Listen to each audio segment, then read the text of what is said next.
मत्पिता रामचन्द्रः स्वामी रामो मत्सखा रामचन्द्रः सर्वस्वं मे श्रीरामचन्द्रो दयालु नान्यं जाने नैव जाने न जाने अतुलित बलधामम् हेमशैलाभदेहम् धनुजवन कृशानम् ज्ञानिनामग्रगण्यम् सकल गुणनिधानम् वानराणामधीशम्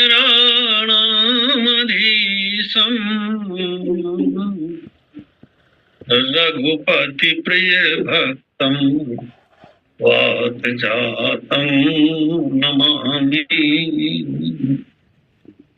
प्रेम से बोलिए भक्तवत्सल भगवान की जय। वृंदावन बिहारी लाल की जय। परम आदरणीय संचालक महोदय, भागवत कथा रस रसिक रसज्ञ श्रोता वृंद, श्रद्धामयी देवियों, कल हम लोगों ने देखा कि धर्मरथ की ध्वजा है सत्य और पताका है शील। सत्य शील रणभुजा पताका। सो सत्य के बारे में हमने कल कुछ बात किया आपके बीच में। जो अभी शेष है उस पर थोड़ा सा आगे भी चर्चा करेंगे। इसके बाद हम लोग शील को लेंगे। शास्त्र कहता है कि सत्यम ब्रूयात प्रियम ब्रूयात। देखो कितनी शर्तें लगा दिया है। सत्य कौन है? सत्यम ब्रूयात प्रियम ब्रूयात, न ब्रूयात सत्यम प्रियम। सत्य बोलना चाहिए, लेकिन कैसा सत्य बोलना चाहिए? जो प्रिय हो। अप्रिय सत्य नहीं बोलना चाहिए। प्रियम च नानृतम ब्रूयात। प्रिय हो और झूठ हो ऐसा भी नहीं बोलना चाहिए। सत्यम ब्रूयात प्रियम ब्रूयात। आपने कई बार लोगों के मुख से एक वाक्य सुना होगा, भाई मैं तो सच बोलता हूं और सच कड़वा होता है। अब आपको बुरा लग गया तो मैं क्या करूं इसके लिए? अब आप जरा विचार कीजिए कि अगर सत्य कड़वा होगा तो असत्य कैसा होगा?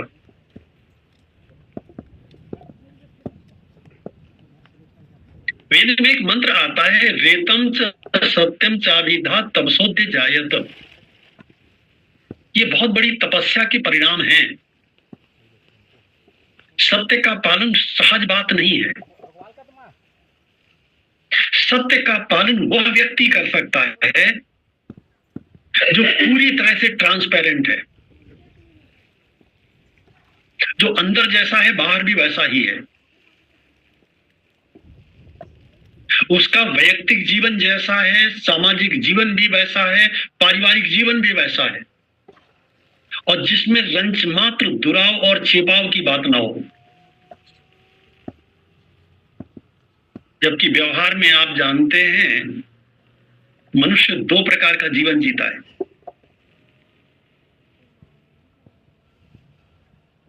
है कुछ, प्रदर्शन कुछ और करता है।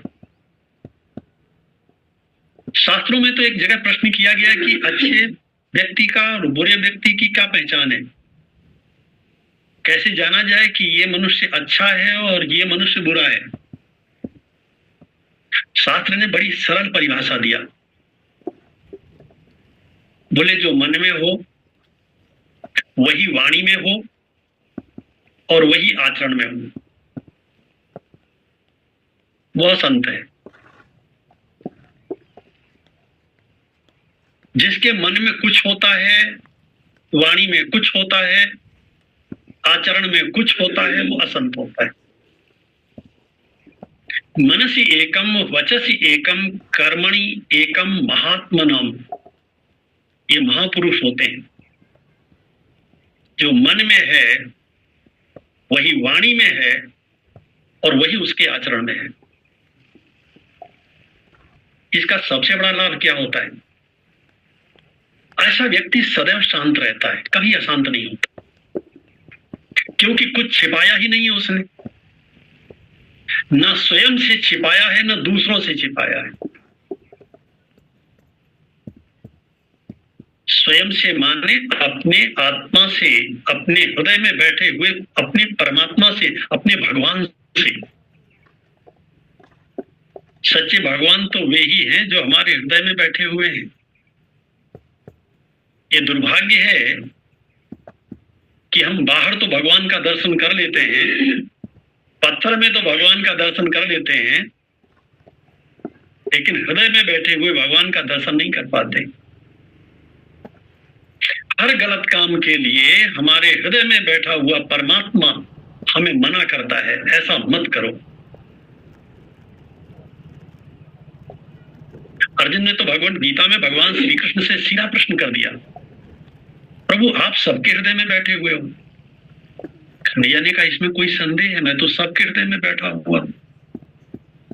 अर्जुन ने कहा फिर मैं समझ गया। कन्हैया ने कहा क्या समझ गए? बोला जब आप हृदय में बैठे हुए हो और मनुष्य पुण्य कर्म करता है तो लगता है आप कराते हो,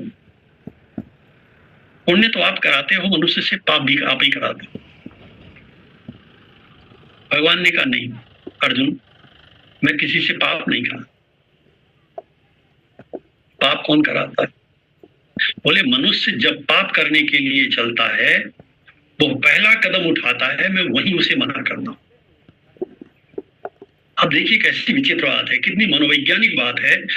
हम एक हैं, हम ही पाप क्यों करने के लिए आगे बढ़ते हैं और हमारे अंदर से ही एक आवाज आती है ऐसा मत करो, ये गलत है। अगर हम एक हैं तो अंदर से ये दो आवाजें कैसे आ रही हैं? एक कह रही है पाप करो, दूसरा कह रही है नहीं पाप मत करो। भगवान कहते हैं कभी काम के कारण, कभी क्रोध के कारण, कभी लोभ के कारण, कभी मोह के कारण मनुष्य पाप करता है और मेरी उपेक्षा कर देता है, मेरी बात नहीं सुनता। सत्यम ब्रूयात प्रियम ब्रूयात। सो अगर सत्य कड़वा होगा तो असत्य कैसा होगा? किसी के भी मन में यह प्रश्न हो सकता है कि अगर सत्य कड़वा नहीं होता तो फिर हमें बुरा क्यों लगता है सुनने पे?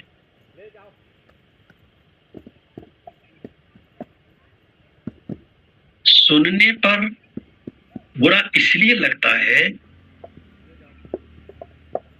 क्योंकि हम सहज अवस्था में नहीं होते, हमारा अहंकार घायल होता है। सत्य को सुनकर के हमारा अहंकार घायल होता है और हर मनुष्य अपने अहंकार की पूजा करता है। अगर हमारा सबसे बड़ा कोई पाप है तो वो यही है कि हम अपने को कुछ ना कुछ माने बैठे।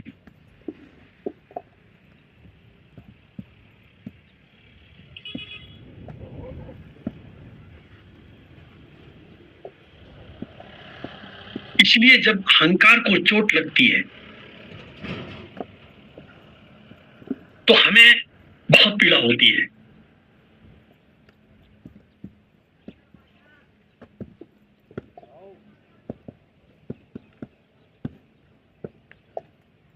सत्यम ब्रूयात प्रियम ब्रूयात। प्रसंग आता है श्री रामचरितमानस में, भगवान श्री राघवेंद्र सरकार को महाराज श्री दशरथ ने और माता कैकेयी ने वनवास दिया और भगवान कौशल्या मैया के पास पहुंचे। उन्हें संदेश देना था। सत्य तो यही था, श्री राम को वनवास मिला है, लेकिन यही उनकी विशेषता है, क्योंकि वे वचन रचना नागर हैं। किसी अन्य व्यक्ति में यह सामर्थ्य नहीं है जो श्री राम में है। इसी बात को वे कैसे प्रस्तुत करते हैं? उन्होंने ये नहीं कहा मैया कौशल्या के सामने कि पिताजी ने मुझे वनवास दिया है। वे कहते हैं पिता दीन हुई कानन राजू, पिताजी ने मेरे को जंगल का राजा बनाया है। ये अपने आप में एक नया शब्द है। जंगल का भी कोई राजा होता है क्या? कौशल्या मैया ने कहा बेटा मैं समझा नहीं, मैं समझी नहीं।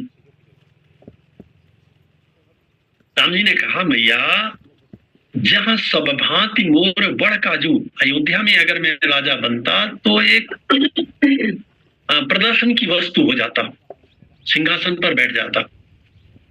लाभ क्या था? मेरा काम तो वन में ही है।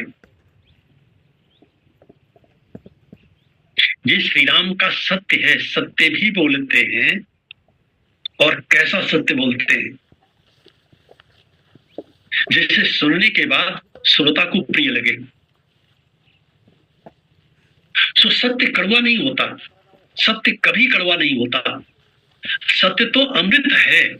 सत्य की तुलना जब किया गया है तब अमृत से किया गया है। जिसके जीवन में सत्य नहीं है उसके जीवन में धर्म नहीं हो सकता। सत्य और धर्म ये तो अमृत के समान है, लेकिन ये मिलावट पसंद नहीं करती। सत्य में जब अहंकार की मिलावट हो जाती है तो सत्य दूषित हो जाता है।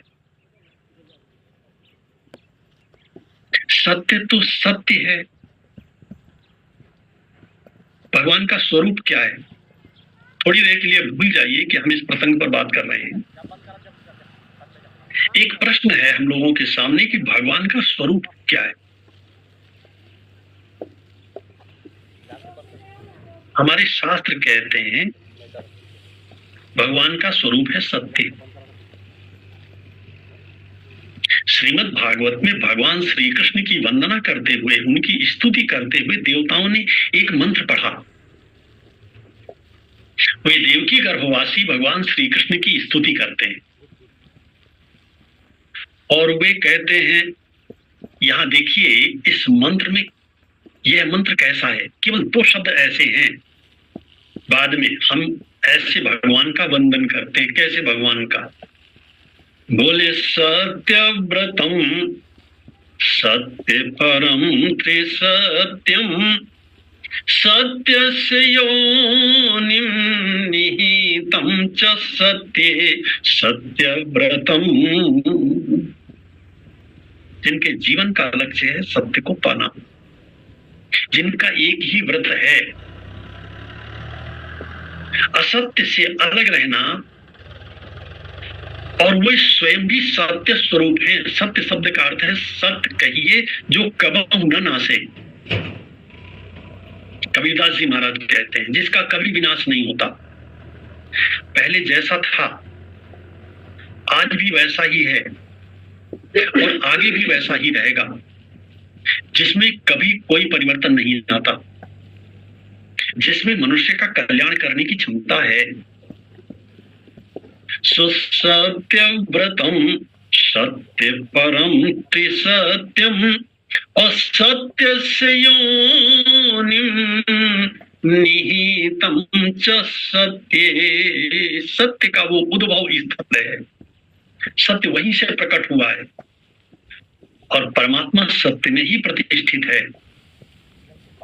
सत्यव्रतम सत्य परम त्रिसत्यम सत्यस्य योनिं निहितं च सत्ये सत्यस्य सत्यमृत सत्यनेत्रम्।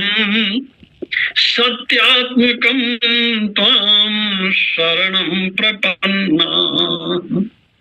आपका स्वरूप क्या है? आपका स्वरूप भी सत्य ही है।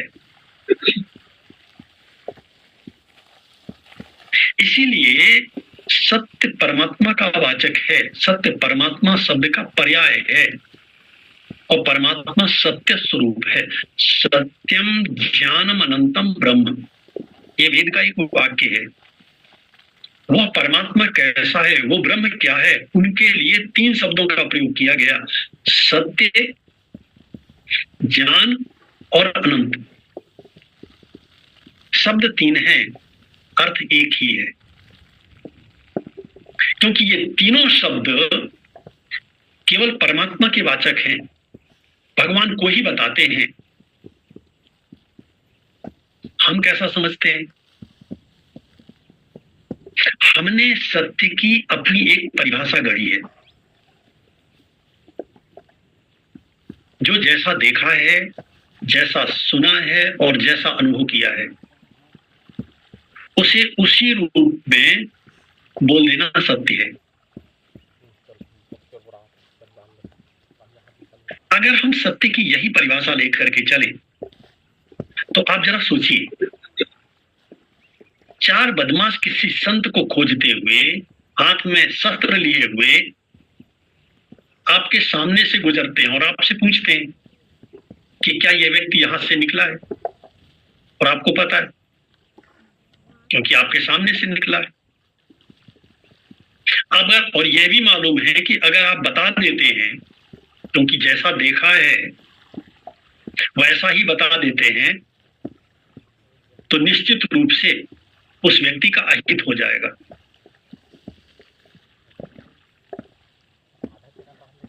तो क्या यहां पर जिस सत्य को हम जानते हैं वह सत्य है इस परिभाषा के अनुसार?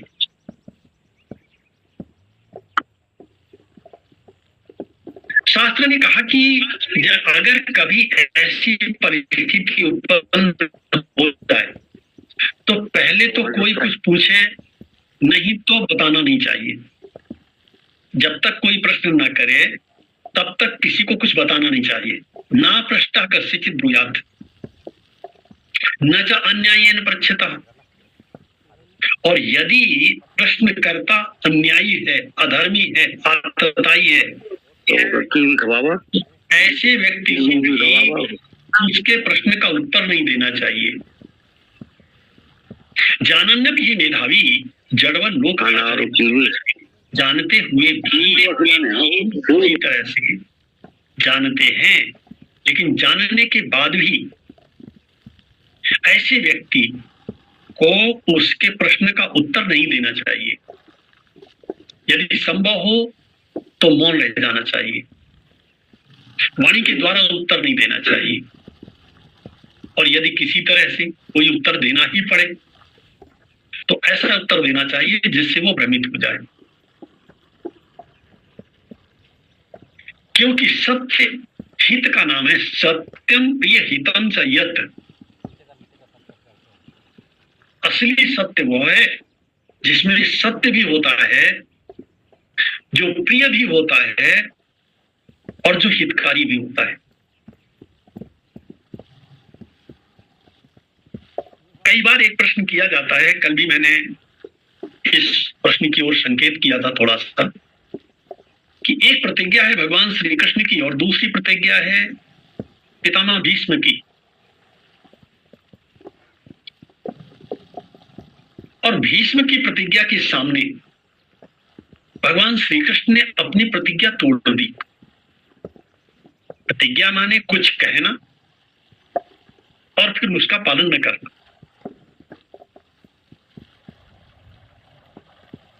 आप जरा सोचिए, मान लीजिए एक रोगी व्यक्ति किसी डॉक्टर के पास गया और डॉक्टर ने कहा कि इसका ऑपरेशन करना पड़ेगा क्योंकि इसका जो फोड़ा है वो बड़ा हो चुका है और कल मैं इसका ऑपरेशन करूंगा। कल नियत समय पर आप 11 बजे आ जाइए, मैं इसका ऑपरेशन कर दूंगा। रात में ही वो फोड़ा फूट गया और डॉक्टर के बुलाने के अनुसार वो व्यक्ति दूसरे दिन गया। उसने बताया कि डॉक्टर साहब, ये फोड़ा तो रात में ही फूट गया। अब चूंकि डॉक्टर ने कहा है कि मैं कल 11 बजे ऑपरेशन करूंगा, तो क्या डॉक्टर को उस फोड़े का ऑपरेशन करना चाहिए? क्योंकि जो करना चाहिए वो तो हो चुका।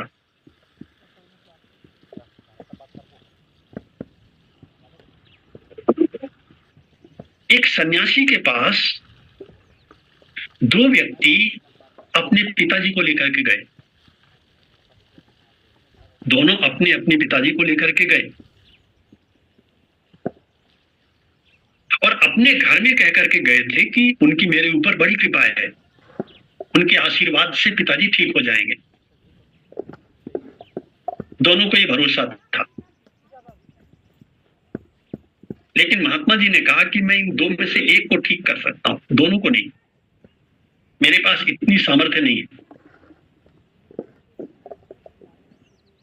उनमें से एक ने कहा, तो आप मेरे पिता को रहने दीजिए, ये जो मेरा मित्र है इसके पिता को ठीक कर दीजिए।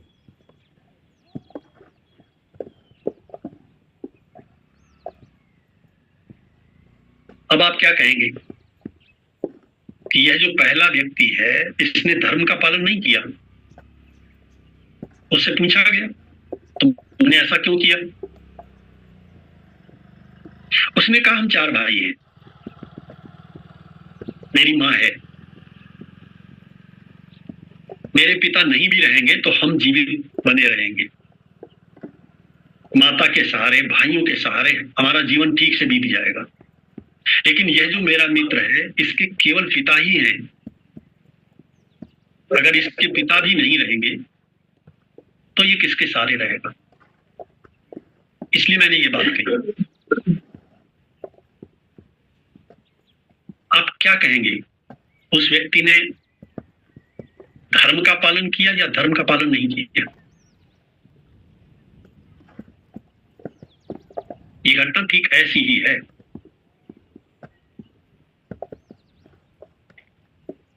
देखो, एक प्रतिज्ञा है भगवान श्री कृष्ण की, थोड़ा ध्यान से सुनिएगा। एक प्रतिज्ञा है भगवान श्री कृष्ण की और दूसरी प्रतिज्ञा है पितामह भीष्म की। दोनों में बहुत अंतर है। एक और भक्त की प्रतिज्ञा है और दूसरी ओर भगवान की प्रतिज्ञा है। भगवान तो भगवान है, बहुत बड़े हैं, वो कर्तुम अकर्तुम अन्यथा कर्तुम समर्थ है, वे सर्व समर्थ हैं, कुछ भी कर सकते हैं। भगवान श्री कृष्ण के लिए तो कुछ भी असंभव नहीं है, वो इतने बड़े हैं। एक और भक्त का जीवन है और दूसरी ओर भगवान की प्रतिज्ञा है। ये भक्त है अर्जुन।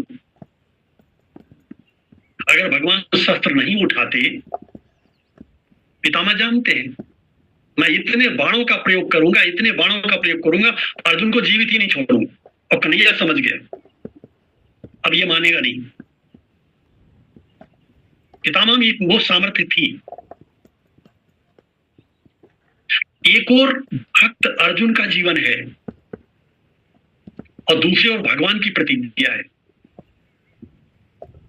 भक्त के जीवन की रक्षा करने के लिए भगवान ने अपनी प्रतिज्ञा को तोड़ दिया। यही उनकी भगवत्ता है, यही उनका अहंकार से रहित जीवन है। कोई मनुष्य होता तो ऐसा नहीं कर सकता था, क्योंकि वो अहंकार से मुक्त नहीं हो सकता था। और अगर गणित की दृष्टि से देखा जाए तो कृष्ण की प्रतिज्ञा और भीष्म की प्रतिज्ञा, इसमें से कृष्ण को हटा दीजिए और भीष्म को हटा दीजिए तो क्या बचा? तब केवल प्रतिज्ञा बचती है, तब केवल सत्य बचता है। जो सच्चा सत्य का उपासक है वो अपने सत्य को दूसरे के सत्य के ऊपर कुर्बान कर देता है, बलिदान कर देता है। सत्य का त्याग कर देता है। इससे बड़ा त्याग और कुछ हो नहीं सकता मनुष्य के जीवन का। जो सत्यम ब्रूयात प्रियम ब्रूयात, सत्य बोलना चाहिए, सत्य के साथ साथ प्रिय बोलना चाहिए। न ब्रूयात सत्यम अप्रियम, अप्रिय सत्य नहीं बोलना चाहिए। प्रियम च नान्यतम ब्रूयात, प्रिय हो लेकिन झूठ हो ऐसा भी नहीं बोलना चाहिए। एष धर्म सनातन, यह सनातन। महाभारत में एक कथा आती है। एक बार धर्मराज युधिष्ठिर के सामने 16 श्रृंगार किए हुए एक सुंदरी युवती आई। उसने हाथ जोड़ करके धर्मराज से कहा कि महाराज, मैं आपके राजमहल से जाना चाहती हूँ। धर्मराज ने पूछा, आपका नाम क्या है? उसने कहा, महाराज मैं लक्ष्मी। धर्मराज ने कहा, अगर आपकी ऐसी इच्छा है तो आप जाओ, आप जाना चाहती हूं तो मैं आपको रोकूंगा नहीं। वो स्त्री गई। थोड़ी देर बाद एक पुरुष आया, बड़ा सुंदर देखने में लग रहा था, सुंदर सुडौल उसका शरीर था। उसने भी हाथ जोड़ करके धर्मराज से प्रार्थना किया, महाराज मैं भी आपके यहां से जाना चाहता हूं। धर्मराज ने पूछा, आप कौन हैं?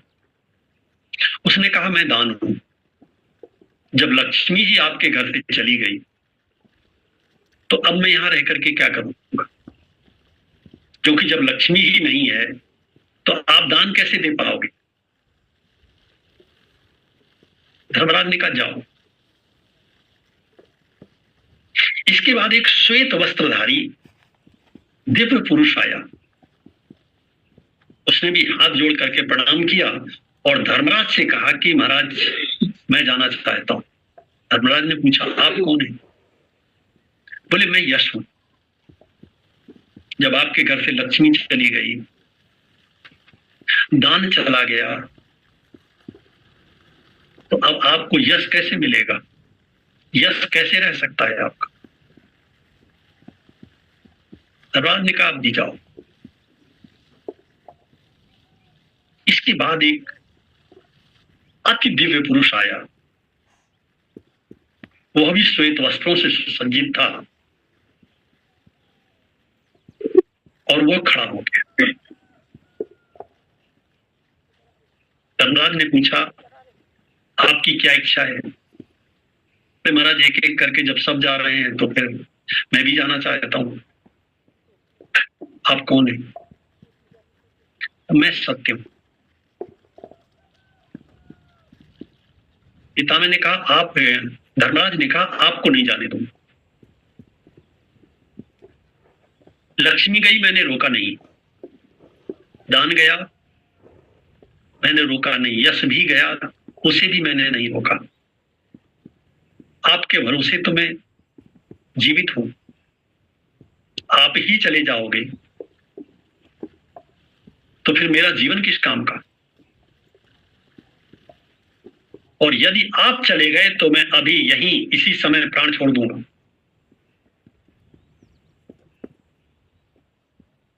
सत्य रुक गया, और जब सत्य रुक गया तो धीरे धीरे लक्ष्मी, दान और यश भी वापस लौट आए। इसीलिए गोस्वामी जी महाराज ने सत्य को ध्वजा के रूप में चिन्हित किया है।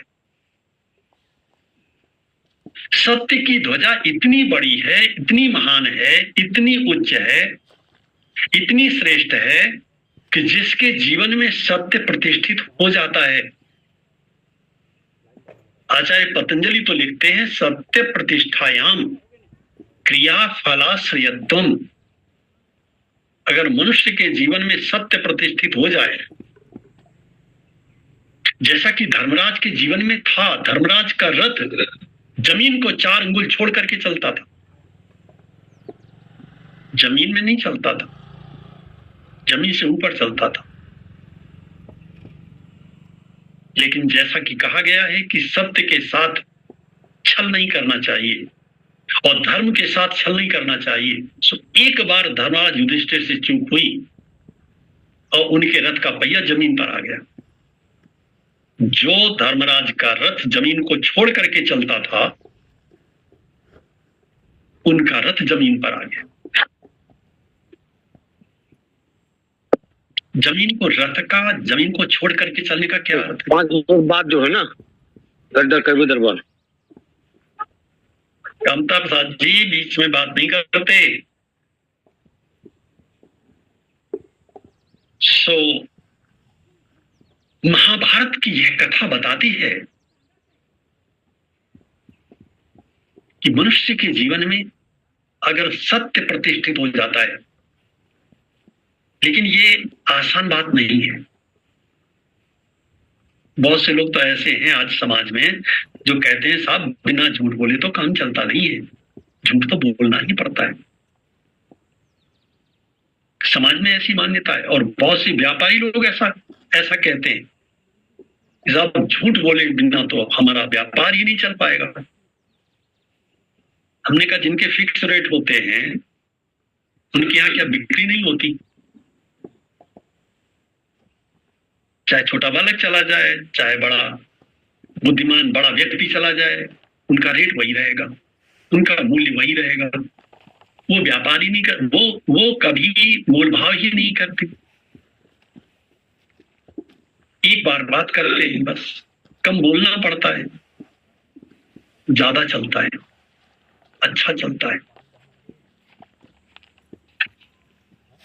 सो ऐसे सत्य को गोस्वामी जी महाराज ने धर्म की ध्वजा के रूप में प्रतिष्ठित किया है।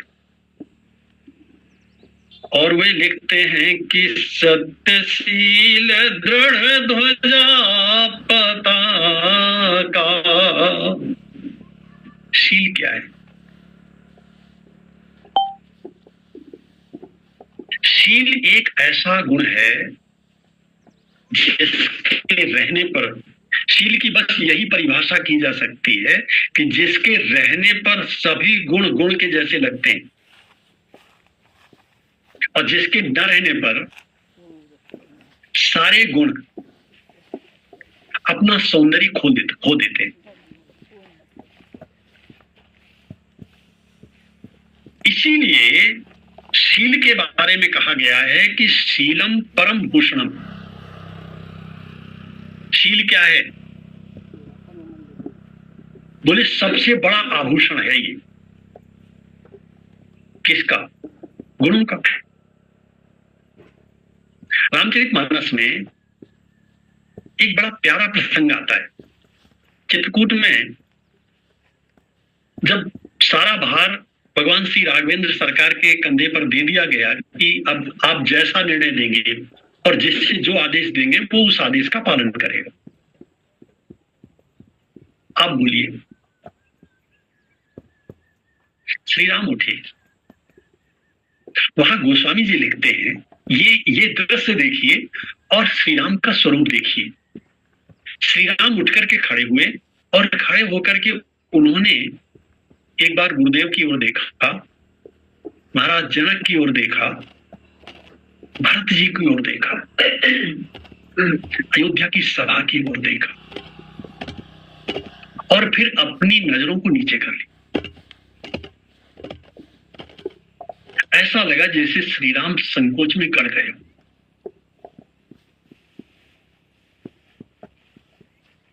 उसी समय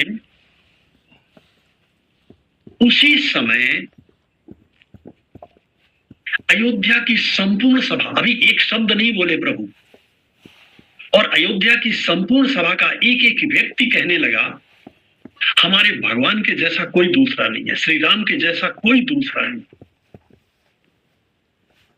ये प्रभु का शील है, जो है तो बहुत बड़े,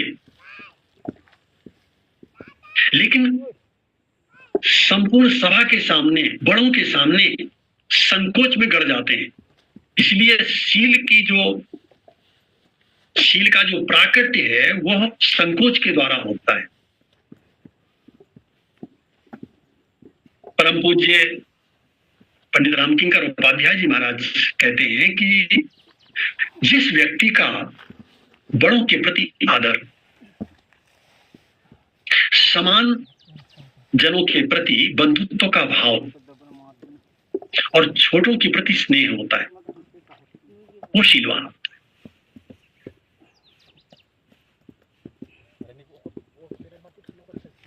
शील की एक परिभाषा ये है, शील की दूसरी परिभाषा ये है, जिस शील वह गुण है जिसके रहने पर सारे गुण गुण के जैसे लगते हैं और जिसके न रहने पर गुण अपना सौंदर्य खो देते हैं, उसे शील कहते हैं। शील संकोच के द्वारा प्रकट होता है। गोस्वामी जी महाराज लिखते हैं कि गुरु नृप भरत सभा अवलोकी, असकुच राम फिर अवनी बिलोकी, शील सराही सभा सब सोची, कि कहूँ न राम सम स्वामी संकोची, कहूँ न राम सम स्वामी संकोची, शील सराहे। एक शब्द भगवान नहीं बोलते, एक शब्द श्री राम नहीं बोलते और समस्त सभा बोल पड़ती है, हमारे प्रभु के जैसा कोई दूसरा नहीं। सुशीलम परम भूषणम। आज की बात को यही विश्राम देते हैं, फिर हम लोग कल मिलते हैं। प्रेम से बोलिए भक्त वत्सल भगवान की जय, वृंदावन बिहारी लाल की जय। बोलिए क्या रामचंद्र भगवान की जय। बहुत बहुत धन्यवाद जी। धर्म प्रसंग पर आपके द्वारा सार गर्भित एवं सरल व्याख्या बातों की स्पष्टता के साथ रखने के लिए। वैसे श्री रामचरितमानस में सत्य संध की परिभाषा स्वामी जी ने दी है कि तनु की तनय आम धन धर्मी सत्य संग तो त्रिन संपन्न। भगवान के लिए चित्रकूट प्रसंग में बात कही गई है। हमारे एक साथी हैं परिचय के सिन्हा जी, उन्होंने एक जिज्ञासा की महाराज जी कि आखिर रावण को किसी प्रसंग में रावण को रथी क्यों कहा गया और भगवान को तीरथ क्यों कहा, रावण रथी की सबको ऐसी जिज्ञासा की है। तो निधन आपसे उस पर भी पहले अनुसार कुछ चिंतन हो जाए। सुखी जन जितने जुड़े सभी के प्रति आभार, धन्यवाद। 54 जन अभी आपको सुन रहे हैं। कल पुनः फिर आओ एक बेरिया काली, कल पुनः इस समय भेंट होगी। सर्वे भवन्तु सुखिनः, सर्वे सन्तु निरामया।